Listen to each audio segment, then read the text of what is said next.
Don't get involved with us anymore. I don't want anything to do with a poor man reaching his 60s. The son's wife then took out a bottle of expensive perfume from her jacket and began to put it on herself. I don't want to wear this jacket covered in your cheap, old stink. How much more fun could you make out of me? Do you have any idea what you're getting yourself into by doing this? My name is Jack, a 59-year-old office worker. I currently live alone in a house my wife built. My wife passed away a few years ago due to illness. My wife had just retired, and we were talking about the two of us going on many trips together, but I was quickly left alone. We had a beautiful son, Kevin, who is now 28 years old, independent, and working as an upstanding member of society. Dad, I'm home. Welcome home. Thank you for coming home every New Year's. I've been lonely every day since your mother passed away, so it's great to see you here. I'm glad to hear you say that, but Dad, are you going to live here by yourself forever?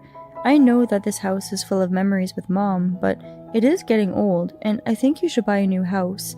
I agree, but I love this house, and I don't think I'm ready to leave it now. My son has been very concerned about me lately. Perhaps he is worried about what I will do if something happens to me because I will be turning 60 soon and getting older and older. I am very happy that my son has grown up to be a kind-hearted person.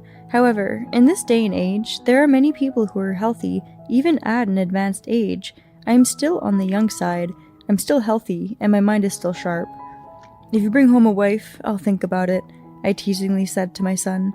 My son was actually embarrassed and told me that he was going to marry his girlfriend. I was taken aback by the unexpected timing of this news. Why are you telling me something so important now? No, you just said something strange before I had a chance to tell you. I see, I'm sorry, but congratulations. I'm so happy for you, son. Yeah, thank you. I couldn't be happier that my son was finally getting married. I said, let's celebrate, and went to a fancy sushi restaurant with my son. While eating delicious sushi, we talked about my son's marriage, my wife's and I's wedding, and other nostalgic stories. A month later, my son came to my house with his fiancée. Nice to meet you. My name is Jennifer. My son's fiancée, dressed in an eloquent gown, bowed politely and greeted me. Welcome to our home. Please come up, I said, and held a pair of slippers for her. At that moment, I thought she hesitated to put on the slippers for a moment. But then, thank you very much. She put them on and walked with me to the living room. I thought I was imagining things, so I sat her and my son down at the dining table and immediately prepared tea cakes for them. From then on, I heard many stories about my son and her. Jennifer is an elite businesswoman working for a major company, and she told me that she and my son met at a blind date. What attracted you to Kevin? Hey, what's the big deal, Dad? What? What's the problem? It's embarrassing. Smiling at my son's embarrassment, I looked at Jennifer. Then she said, Of course, he is a cool person, but he is also an independent member of a society. I see, so that's the part of what attracts you to him. My son blushed when his girlfriend praised him. I was relieved to see that they seemed to love each other and get along well. While I was thinking about this, Jennifer asked me a question. What university did you graduate from? I started working right after I graduated from junior high school. After junior high school? I started working at an inn. Oh, I see. By the way, what kind of work did your late wife do? My wife was an architect, and she built this house. Oh, is that right? I was concerned that Jennifer's attitude seemed to be changing. What, did I say something wrong? I asked her, and she replied, No, nothing. And we switched to a different subject. My son was standing next to her, so he didn't get a good look at her face, but I could see the cold expression on her face. I heard that she graduated from a famous and difficult university, so maybe she has a prejudice against middle school graduates like me. Well, my son also graduated from a good university, and besides, he works for a major company, so I don't think she would be disillusioned with my son. They seem to get along well, and if I don't get involved with her that much, she will be a great wife. I felt a little disappointed, but marriage is my son's business, and I decided to let it go quietly. Then my son and Jennifer got married without incident. The wedding was a very nice wedding, and they also went abroad for their honeymoon, stayed at a luxurious hotel, and seemed to have a good time. It seems that his wife will continue to work after the marriage, and they will be working together. His wife's income will be used for school expenses when they have a child and to save money for retirement. If she can't afford that much, she must feel quite secure. I concentrated on my own life, not worrying about anything else. About 6 months later, I received a call from my son. It was about my 60th birthday celebration. Jennifer made reservations at a nice restaurant, and the three of us are going to celebrate. I was surprised to learn that my son's wife had gone out of her way to do such a thing. Perhaps I was mistaken about the change in her facial expression at that time, and she was simply thinking about something else. I was thinking that I would be celebrating my 60th birthday alone, so I was grateful enough to have my son and his wife spend time with me, and so I waited at home on the day of my birthday. My son and his wife drove up to pick me up, and I got into the car. Jennifer looked at my clothes with a surprised look on her face. Were my clothes strange? Or was it surprising that I had clothes appropriate for a restaurant? I don't know. "Happy birthday," my son said happily, so I didn't have to think too much about it. Soon after, we arrived at the restaurant. We were shown to our seats in a private room. After listening to the two of them talk about their recent activities, the food was brought out and we enjoyed our meal. But halfway through the meal, Jennifer said, "Wow, you have surprisingly good manners." I could hear her whispering to herself in a mocking tone. This is a private room, and she was obviously talking about me.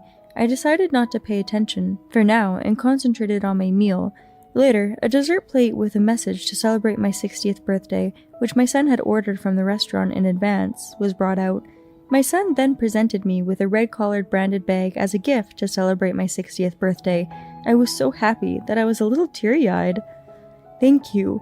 "Yes, thanks to you, Dad. I have grown up to be this big. Thank you very much for everything you've done for me, and I wish you all the best in the future." His warm words and smile made me cry again. It was a wonderful time for me. I also thanked Jennifer for reserving this restaurant for us. After dinner, Jennifer drove me home the same way she drove me to the restaurant. I decided to ask them to come up to my house to thank them for their hospitality. I got a nice cup of coffee. "Would you like a cup?" I said, and my son happily said, "I'd love a cup of coffee," and invited Jennifer to come with him. Jennifer agreed, but her face was a little pale. I put the coffee I made down in front of them. My son said, "Dad, you are really good at making coffee, aren't you?" He drank the coffee with a delicious smile on his face. Jennifer, on the other hand, was taking her coffee slowly, a little at a time. "Kevin, we should be going soon." "Oh, it's already this late. See you later, Dad." "Okay, thanks for everything today." I saw them off and closed the door. Not a minute later, the doorbell rang. I opened the front door to find Jennifer standing there alone. Hey, what's up? Did you forget something?" I asked her, and she said she had forgotten to tell me something. "What on earth is wrong?" Jennifer suddenly turned serious and said in a cold tone, "Don't get involved with us anymore. We are a nuisance to you. It's not nice to have a bottom feeder like you around superior beings like us." Wait, what are you talking about? "I guess lower classes don't understand. Everyone in my family graduated from excellent universities, and all of them are doctors, lawyers, or work for big companies. Kevin also graduated from a reasonably good university and works for a reputable company, but it is too embarrassing that his father is a middle school graduate and his mother is an office worker. You are a burden to us. I originally wanted to cut you off as soon as we got married, but Kevin has been wanting to have your stupid 60th birthday celebration for a while now. I decided to do it after that. You studied table manners very hard for your first time at a fancy restaurant, and I guess your efforts paid off. It's really pathetic that the table manners you worked so hard to learn will only be used once in your life. I rambled on for a long time, but all I'm trying to say is don't try to play family with us anymore. I'll make things right with Kevin. Don't try to contact Kevin. You'll only get him in trouble. So this time, I'll say goodbye. I don't want anything to do with a poor man reaching his 60s. My son's wife took a bottle of expensive perfume out of her jacket and began to put it on herself. "I don't want to wear this jacket covered in your cheap old stink. I'll never come here again, and I can't wait to get rid of the smell." How much more of a fool could she make me out to be? Do you have any idea what you're getting yourself into by doing this? Jennifer snickered and shrugged her shoulders as I said this. Then she silently walked away. I could not have been more angry. How could she behave in such a terrible manner without a care in the world? Would my son really be happy in a marriage with such a person? The woman had told me not to contact him, but I didn't care and contacted my son. He immediately took the time to visit me at my house. "Dad, what's the matter? You called me out of the blue." "Kevin, how are you and Jennifer doing in your marriage?" What do you mean?" My son looked puzzled for a moment. I don't think this conversation was going well. I decided to be honest with my son about what Jennifer had told me on my 60th birthday. My son was shocked when he heard what I said. I knew she was that kind of person. According to my son, at a family gathering, Jennifer introduced my son in a disparaging way. He went to a good college and works in a good company. He's a little short for a husband, but he's acceptable. He was embarrassed because she had said such a thing to her relatives. When I asked Jennifer why she had said such a thing after the gathering was over, she told me that she thought it would be easier for them to make fun of her if she had said it first, rather than them asking her. I felt like a very small person when she said that to me, but it never occurred to me that she was making fun of you like that. My son was beyond angry and was beginning to think about divorcing Jennifer. I already disliked her so much after what happened last time that I didn't feel like I had to intervene. I talked to my son about it, and he said I could do whatever I wanted. A few days later, Jennifer came by my house with a bloodthirsty look on her face. "Oh, what's the matter? I thought you weren't going to get involved with me anymore," I said nastily. "Who the hell do you think you are?" Jennifer asked, sounding very upset. "I'm just a middle school graduate living on a pension." "Don't play around. You were the reason I was fired from my job. How could a poor old man do such a thing?" "Oh, you were fired? I'm sorry to hear that. But it's a good thing, because a company will only rot from the inside with people like you in it." "I can't believe you're the brother of the CEO of a major company." Jennifer was right. I am the younger brother of the president of a company that is now called Major Corporation. However, this company was originally a hot spring inn run by my parents. I worked there as a server after graduating from junior high school. My brother went on to university to study business administration. I met my wife when I was working as a server, and we left home when we got married. On the other hand, my brother took over the inn, and then he started other businesses besides the inn and made it an even bigger company. His company was an important business partner for the company my son's wife worked for. I reported the incident to my brother. Then he said, "I don't want to continue doing business with a company that has people who insult my brother and my nephew." And that is how Jennifer was fired. If you had known I was the boss's brother, would you have changed your attitude? "Of course! You should be proud of your family history." I'm really dumbfounded. You only judge people by such superficial things, don't you? Normally, you would treat people sincerely as human beings, regardless of their academic background. It's a shame that someone who doesn't understand such things is my son's wife. And that boy has already decided to get a divorce. Then my son, who had been listening in the next room, opened the door and came into the living room. "Kevin, I thought you ran away from home, and here you are." My son ignored Jennifer's words. "I can't stay married to you after you insulted your father and me," he said, and brought out divorce papers. Jennifer panicked and desperately tried to come up with some lame excuse. "Wait, I made a mistake when I found out that this house was so old and that your parents were middle school graduates, or clerks. But I don't judge people for that, so forgive me." Jennifer pleaded with my son with a flip attitude. My son seemed to be taken aback as well, and she spoke plainly while giving him a cold stare.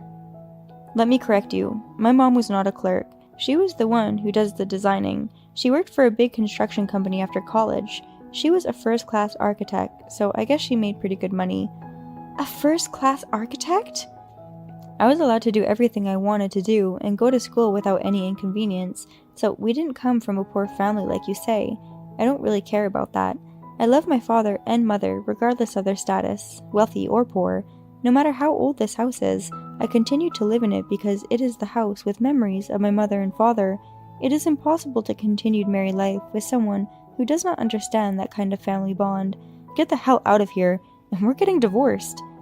Jennifer signed the divorce papers in fear of my son's spitefulness. Incidentally, after that, Jennifer, "You're a disgrace to the family.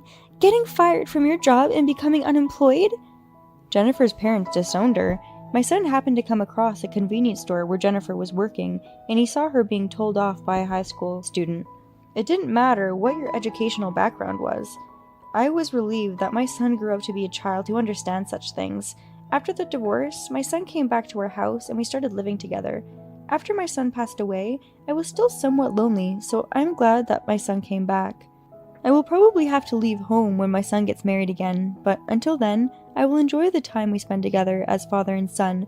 No matter how well educated people are, there are always people who behave like morons.